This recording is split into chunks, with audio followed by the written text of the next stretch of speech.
A blessed day to everyone. I am Shaira Meiti Amolo. And I am Joanna V. Sarahina. Today we are going to disclose if multinational corporation in developing countries, Bringers of working standards or modern slaveholders.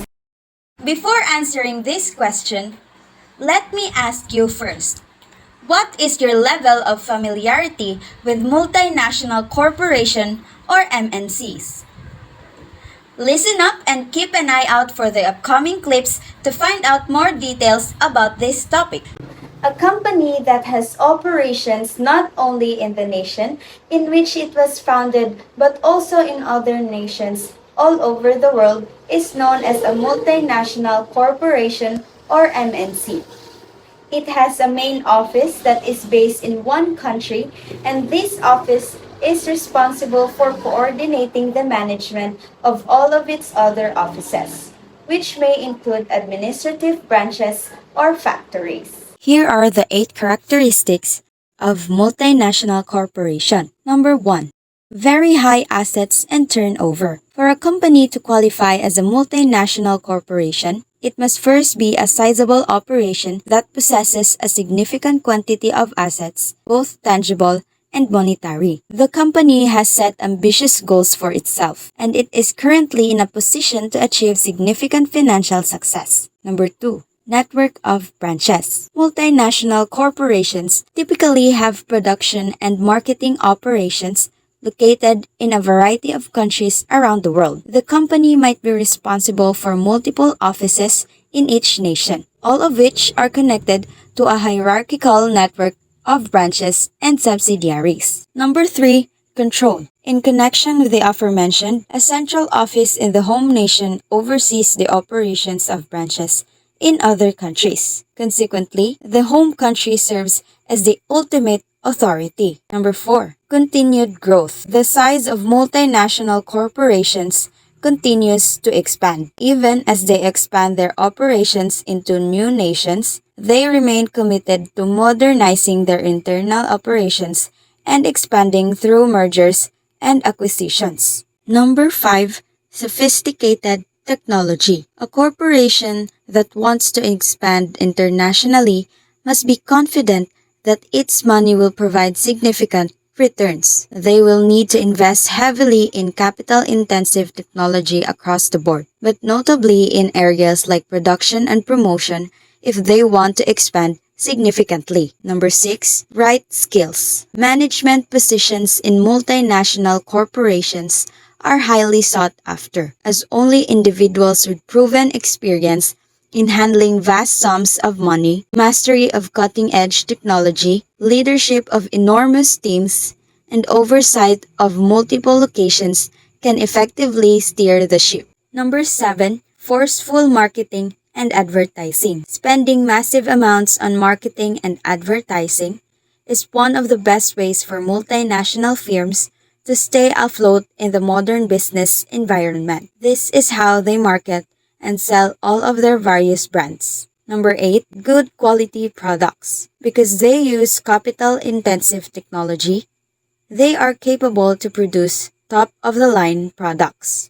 reasons for being a multinational corporation. There are various reasons why companies want to become multinational corporations. Here are some most of the common motivations. Access to lower production costs. Setting up production in other countries, especially in developing economies, usually translates to spending significantly less on production costs. Though outsourcing is a way of achieving the objective, setting up manufacturing plants in other countries may be even more cost-efficient. Due to their large size, MNCs can take advantage of economies of scale and grow their global brand. The growth is done through strategic manufacturing or service placement, which allows the corporation to take advantage of undervalued services across the globe. More efficient and inexpensive supply chains and advanced technological R&D capacity. Proximity target international markets.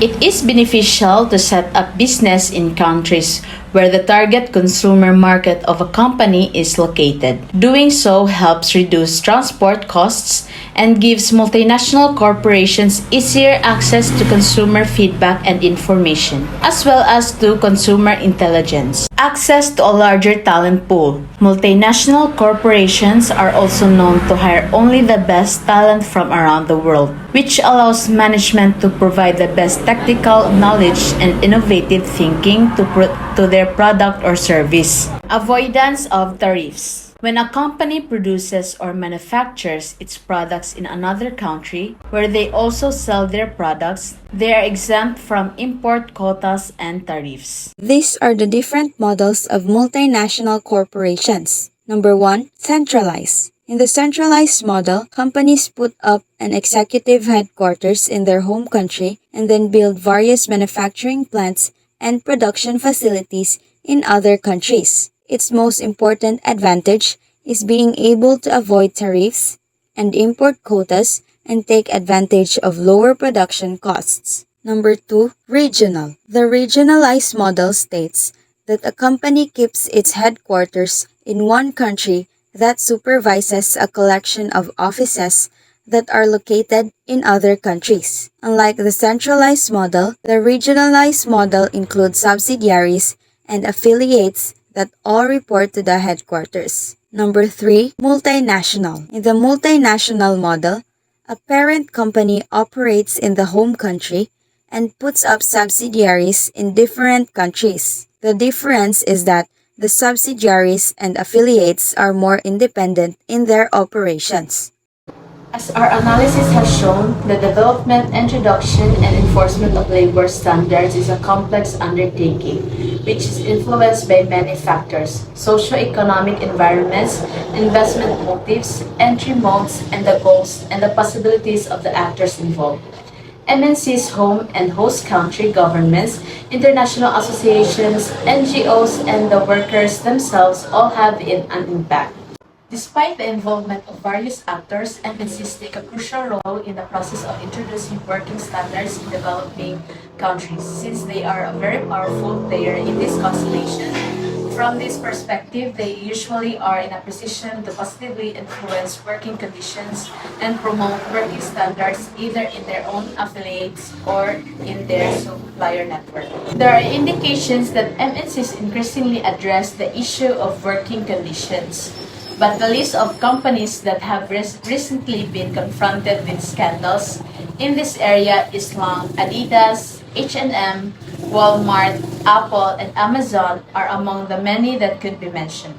Thus, despite presumable progress, it can be stated that the introduction and enforcement of working standards has not yet reached an acceptable level on a wider scale. However, there are two strong arguments for why MNCs should address the issue and improve working standards. From an ethical perspective, they should assume the responsibility to ensure that the people working for them and for their suppliers can do so under acceptable conditions which are in line with basic standards. Even if one denies an ethical responsibility because of cultural relativism, there is a strong economic argument that can be brought forward for the promotion of working standards. Due to the vigilance of the media and NGOs, there is a high risk of unfair labor practices being uncovered and made public, which results in a damaged reputation and retaliation by the customer. The implementation of working standards that improve working conditions can lead to a win-win-win situation. It can protect companies from reputational damages, increase labor satisfaction, and thus loyalty and productivity when own employees are concerned, lead to sustainable relationships with suppliers, and foster the socio-economic environment in which business is done.